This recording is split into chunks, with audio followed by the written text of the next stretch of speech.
एक कथा में सुनाता हूं। एक गुरुजी बैठे थे गुफा में, ध्यान कर रहे थे। इतने में एक शिकारी वहां से निकल रहा था। तो शिकारी ने देखा कि भैया गुफा के अंदर गुरुजी बैठे हैं, महाराज जी कोई संत बैठे हैं। था तो वो शिकारी जानवरों को खा जाता था, लेकिन उसकी माँ ने उसको बचपन में कभी बताया कि भैया कभी संत महापुरुष मिले, तिलकधारी कोई मिले, जटाधारी कोई मिले, कोई धोती बगलबंदी में मिले तो उसको प्रणाम करना और कुछ दक्षिणा जरूर देना। तो वो शिकारी उन गुरुजी के पास चला गया और गुरुजी से जाकर के बोले आप यहां क्या कर रहे हो? इस गुफा में बैठे हो, कब से भूखे प्यासे होंगे आप, मैं आपके लिए कुछ भोजन ले आता हूं। बोले हाँ, कुछ बढ़िया सा कुछ सामग्री ले आओ। इतने में शिकारी ने क्या किया, एक 12 सिंगा हिरण पकड़ के ले आया और पकड़ करके लाया और गुरुजी के सामने खड़ा कर दिया। बोले गुरुजी लो इसको मार दो, आप पकाओ, भोग लगाओ, फिर हमको भी बांट देना। गुरुजी बोले अरे भले आदमी, तो हिरण पकड़ के लाया। लेकिन गुरुजी ने सोचा शिकारी है, शिकारी क्या समझे कि भाई भक्ष भक्ष नहीं खाना चाहिए। तो गुरुजी ने ऐसा विनोद में कह दिया, अरे हम ये साधारण हिरण नहीं खाते, हम तो ऊंचे और महंगा वाला और श्रेष्ठ गुण वाले हिरण का भोग लगाते हैं। बोले महाराज ये 12 सिंघा है, इससे भी श्रेष्ठ कोई हिरण होता है? बोले हाँ। बोले जरा बताइए तो, आप जो हिरण बोलेंगे मैं वही पकड़ के लाऊंगा अब तो बोले अरे उस हिरण को पकड़ने के लिए तो पूरा संसार भाग रहा, कोई नहीं पकड़ पाया। बोले नहीं नहीं, मुझसे बड़ा शिकारी नहीं है जंगल में कोई, आप आज्ञा करिए, वो जैसा होगा जहां होगा पकड़ के लाऊंगा मैं उसको। आप बताइए तो सही, उस गुण के सींग कैसे, उसके पैर कैसे, उसका मुख कैसा, जरा बताइए उसके बारे में, उसका रंग कैसा। संत विनोद में ही बोलने लगे, बरहा पीडम नटवर वपु कर्णयो कर्णकारम विभ्रदवासः कनक कपिसम वैजयंतीं च माला रंध्रान् वेणो अधर सुधया पूरयन् गोप वृंदै वृंदारण्यं स्वपद रमणं प्राविशद गीत कीर्ति। मोर मुकुट पहनता है। शिकारी बोला हिरण मोर मुकुट पहनता है? बोला हाँ। और कर्णयो कर्णकारम, उसके कान 2 हैं लेकिन कुंडल एक ही पहनता है, और कभी वो इस कान में पहन लेता है, कभी निकाल के इस कान में पहनता है। हमारे नाना जी इतना सुंदर वर्णन करते थे, बोले ठाकुर जी कुंडल कैसे पहनते हैं? तो जैसे ये पुष्प है ना, जैसे आप कभी ग्वारियाओं को देखोगे तो वो क्या करते हैं, इधर लगा लेते हैं ऐसे, इसको कर्ण फूल कहते हैं। यहाँ ऐसे धारण कर लेंगे, अगर लंबा हो पीछे से, तो ठाकुर जी क्या करते हैं, यहाँ पे पुष्प लगा लिया। अब लगाते लगाते चलेंगे, इतने में दूसरी तरफ चल रहा मधुमंगल बोले लाला महाकुंडल बढ़िया ना लग लो, और या बारे में लगा। सो ठाकुर जी इधर से पुष्प को उछालते हैं, उछाल करके इधर धारण कर लेते हैं। फिर यहां से श्रीदामा कहेगो ना लाला माँ बढ़िया ना लग रहा, यहीं पहन, तो फिर उछालते हैं, फिर यहाँ पहन लेते हैं। और ठाकुर जी ऐसे हाथ से निकाल के नहीं पहनते, ऐसे उछालते हैं कि वो कान के ऊपर ही आके लगता है। तो कर्णयो कर्णकारम, बोले कुंडल पहनता कानों में। शिकारी बोला कुंडल पहनने वाला हिरण है? बोले हाँ। मोर मुकुट पहनता है, कानों में कुंडल पहनता है, और विभ्रदवासः कनक कपिसम, पीली पीतांबरी पहनता है। शिकारी बोला भगवान मैं तो इतना बड़ा हो गया, मैंने ऐसा हिरण तो कहीं नहीं देखा। बोले और क्या करता है? बोले वही जयंतीम च मालाम, वैजंती माला पहनता है।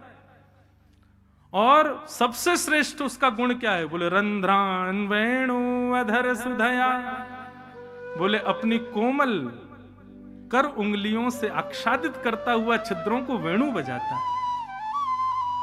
आहा, शिकारी तो भाव विभोर हो गया, बोले भगवान ये हिरण वेणु भी बजाता है? बोले हाँ। रंध्रान वेणु वधर सुदया पूरयन गोप वृंदई वृंदारण्यम स्वपदर्मणम प्राविशद गीत कीर्ति। एक मतवाली सी चाल चलता है, टेढ़ी चाल चलता है, एक पैर के आगे दूसरा पैर नहीं रखता, तिरछा चलता है, ऐसी बांकी अदा में रहता है। हम तो इस हिरण के उपासी हैं, ये मिलेगा तो इसका भोग लगाएंगे। शिकारी ने कहा गुरुजी मैं आपको वचन देके जाता हूं, जब तक ये हिरण मुझको नहीं मिल जाएगा मैं भी भूखा रहूंगा। अब तो इसी हिरण को पकड़ के लाऊंगा, पहले आप भोग लगाना, फिर उसी का प्रसाद मुझको दे देना। अब गुरुजी तो अपने ध्यान में चले गए, बोले ठीक है जाओ जाओ जाओ अपना शिकार करो। लेकिन वो शिकारी तो बड़ा सीरियस हो गया, वो तो निकल गया महाराज, एक एक गुण लिख लिया था उसने। अब वो ढूंढ रहा है। अब देखो गुरु की आज्ञा मान करके और वो सब गुण दे करके शिकारी भले ही शिकार की भावना से जा रहा है, लेकिन चिंतन तो ठाकुर जी का कर रहा है ना। सामने हिरण आ जाते हैं तो सोचता नहीं ये नहीं है, मोर मुकुट वाला होगा, ऐसा होगा। 1 दिन बीत गए, 2 दिन बीत गए, 3 दिन बीत गए, 4 दिन बीत गए। भूख के कारण प्राण निकलने लगे उस शिकारी के, लेकिन सोचने लगा मेरे गुरुजी भी तो भूखे बैठे हैं, जब वो भूख सहन कर रहे हैं तो मैं क्यों नहीं करूं। अब तो इसी हिरण को पकड़ के ले जाऊंगा। इतनी व्याकुलता उसके तन में आ गई, शिथिल हो गया, गिरने लगा, ऐसी स्थिति आ गई। लेकिन सामान्य हिरण का शिकार नहीं कर रहा था। ठाकुर जी को उसका ये भाव प्रिय लग गया, और इतने में ही सघन कुंज में से पीतांबरी पहने, बांकी अदा से मोर मुकुट धारण किए, एक कुंडल गले में वैजंती माला, पीतांबरी आच्छादित है, सुंदर अधर पर वेणु धारण करके बांकी अदा से चलते हुए श्याम सुंदर जैसे सन्मुख आए उस शिकारी के। ठाकुर जी के रूप माधुरी को देख करके एक एक अंग को जब उसने देखा तो उसको याद आया गुरुजी ने जो बताया था, ये तो बिल्कुल वैसा ही है। मोर मुकुट पहने, गले में वैजंती माला है, वेणु बजा रहा है, तिरछी चाल चल रहा है, पीतांबरी पहनी है, गले कान में एक कुंडल है। तुरंत अपना जाला उठाया जिससे हिरण को पकड़ता था। ठाकुर जी आगे आगे चल रहे, वो पीछे पीछे चल रहा है। और जैसे ही मौका पाया महाराज जाला फेंक करके ठाकुर जी को उसमें बंदी बनाया और बांध करके जाला कंधे पर टांगा, ले गया गुरु जी के पास। गुरु जी जल्दी बाहर आओ, आपका बताया हुआ हिरण पकड़ के लाया हूं मैं। महाराज जी बोले ये और पता नहीं, अब पता नहीं कहां से कौन सा हिरण ले आया है। जैसे ही निकल करके गुफा से बाहर आए तो क्या देखा, शिकारी के कंधे के ऊपर बंसी बजा रहे ठाकुर जी बैठे हुए हैं। जैसे ये दृश्य देखा महाराज, देखते ही महाराज जी तो मूर्छित होके गिर गए। होश में आए, जलवल डाला उसने शिकारी ने, बोले गुरुजी होश में आओ। गुरुजी होश में आए, बोले भैया कहाँ, गुरुजी वो हिरण लेके आऊं, बताओ कहाँ लगाऊं चूल्हा वूल्हा, इसको पकाएं बढ़िया। गुरुजी बोले भले आदमी, इनको छोड़ जल्दी। बोले गुरुजी भाग जाएगा, ये बहुत मुश्किल से मिला, मुझे 5 दिन लगे इसको पकड़ने में। तब गुरुदेव ने आज्ञा की। ठाकुर जी मंद मंद मुस्कुरा रहे थे। ऐसी गुरु की कृपा हुई कि एक शिकारी के हृदय पर शिकार की भावना से ठाकुर जी को ढूंढने गया और ठाकुर जी उसके वश में आ गए। तो हे नाथ, आपके नाम में इतनी सामर्थ्य है, आपकी लीला गुण में इतनी सामर्थ्य है कि एक स्वपच प्रजाति का व्यक्ति भी आपकी प्राप्ति कर पाएगा। इसलिए मुझे यही समझ आया कि सबसे श्रेष्ठ संसार में अगर कुछ है तो वो आपका नाम है भगवान। उस नाम के आश्रय में, कथा के आश्रय में कोई भी आ जाए उसको आप मिल ही जाते हो, उसको आपकी प्राप्ति हो ही जाती है। ऐसे नाम को हम बारंबार प्रणाम करते हैं। इसलिए हम कथाओं में गाया करते हैं, कन्हैया कन्हैया पुकारा करेंगे, लताओं में ब्रज की गुजारा करेंगे। कन्हैया कन्हैया सब लोग गाओ।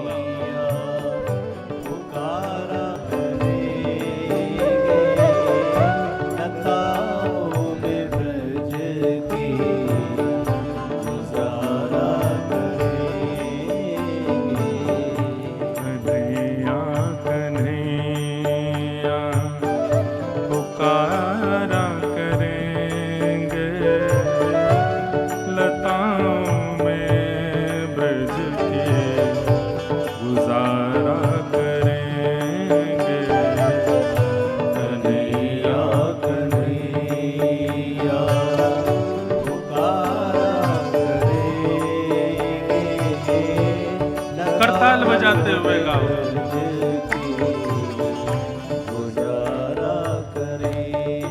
हो कहीं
वृषभानु दुलारी की।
ठाकुर जी को नचाने का मतलब क्या है? कोई ऐसा थोड़ी है कि जैसे हम लोग फेरे में नाच रहे हैं ऐसे नाचे, नहीं। बहुत सुंदर प्रसंग है। मीराबाई गोवर्धन आई तो मीराबाई आकर के ठाकुर जी के सामने नाचने लगी। अब जैसे ही नाचने लगी तो जितने भी लोग थे ना वो सब कानापूसी करने लगे। अरे देखो नाचने वाली आई, देखो कैसे नाच रही है, इसको बिल्कुल लज्जा नहीं हो रही है, अरे देखो कितने लोग बैठे नाच रही है, ऐसा विचार करने लगे। लेकिन गुसाई जी ने क्या किया, जो अंदर सेवा में थे उन्होंने ठाकुर जी की गले की निज माला और बीड़ा प्रसाद लेकर के आए और मीराबाई को पहना दिया। तो महाराज पूरे गोवर्धन में हल्ला हो गया। जिस निज प्रसाद को किसी को नहीं दिया जाता, बहुत श्रेष्ठ लोगों को दिया जाता, मीराबाई को दे दिया, एक नाचने वाली को दे दिया। सब लोगों ने गुसाई जी से कहा आपने अच्छा नहीं किया, ठाकुर जी की गले की माला और बीड़ा भोग आपने एक नाचने वाली को क्यों दिया? गुसाई जी कह रहे तुमको वो नाचने वाली लग रही थी, पर जब मीराबाई नाच रही थी ना तब मैं ठाकुर जी को देख रहा था तो भीतर खड़े श्रीनाथ जी के दांत दिखाई दे रहे थे, वो प्रसन्न हो रहे थे, उनकी दतुइयां दिख रही थी। अरे तुमको मीराबाई दिख रही थी, लेकिन भीतर मैंने देखा तो भीतर खड़े खड़े त्रिभंग लली भी झूम रहे थे। मीराबाई के नृत्य पर ठाकुर जी भी नाच रहे थे, और तुम यहां भी ये विचार कर रहे हो वो नाचने वाली, वो गाने वाली। अरे जिसके भाव से ठाकुर जी रीझ रहे हैं उसको ठाकुर जी की प्रसादी नहीं मिलनी चाहिए? वो आपको रिझाने के लिए नहीं नाच रही, वो ठाकुर जी के लिए नाच रही है। आहा, ऐसे भी नाचे ना, हम भी कभी बिहारी जी के सामने जाकर के कुछ गाएं, कुछ कहें, कुछ नाचें, तो प्रत्युत्तर में ठाकुर जी भी कुछ करें। उन्होंने नचाए ब्रह्मांड सारे, उन्होंने नचाए ब्रह्मांड सारे, मगर अब उन्हें हम नचाया करेंगे, मगर अब उन्हें नचाया करेंगे, मगर अब उन्हें हम नचाया करेंगे, मगर अब उन्हें नचाया करेंगे। कन्हैया कन्हैया पुकारा करेंगे, लताओं में ब्रज की गुजारा करेंगे। कन्हैया कन्हैया पुकारा करेंगे, लताओं में ब्रज की गुजारा करेंगे।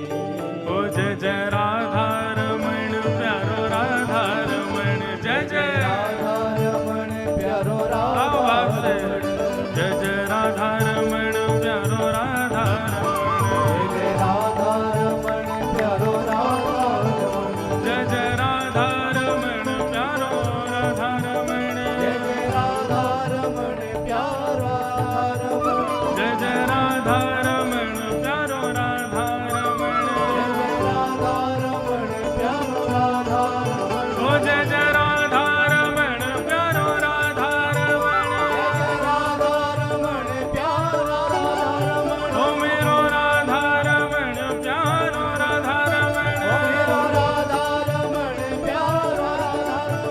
जय जय राधा रमण प्यारो राधा रमण, जय जय राधा रमण प्यारो राधा रमण, जय जय राधा रमण प्यारो राधा रमण, जय जय राधा रमण प्यारो राधा रमण, ओ जय जय राधा रमण प्यारो राधा रमण, जय जय प्यारो राधा रमण, जय जय राधा रमण प्यारो राधा रमण, जय जय राधा रमण प्यारो राधा रमण, जय जय राधा रमण प्यारो राधा रमण, जय जय राधा रमण जय जय श्री राम, जय जय श्री राम, जय जय श्री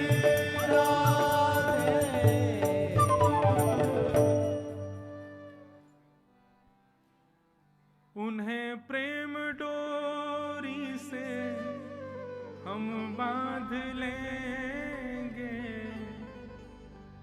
तो फिर वो कहाँ भाग जाया करेंगे।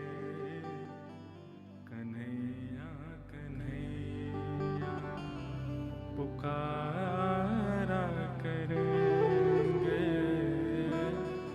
लताओं में ब्रज की गुजारा करें।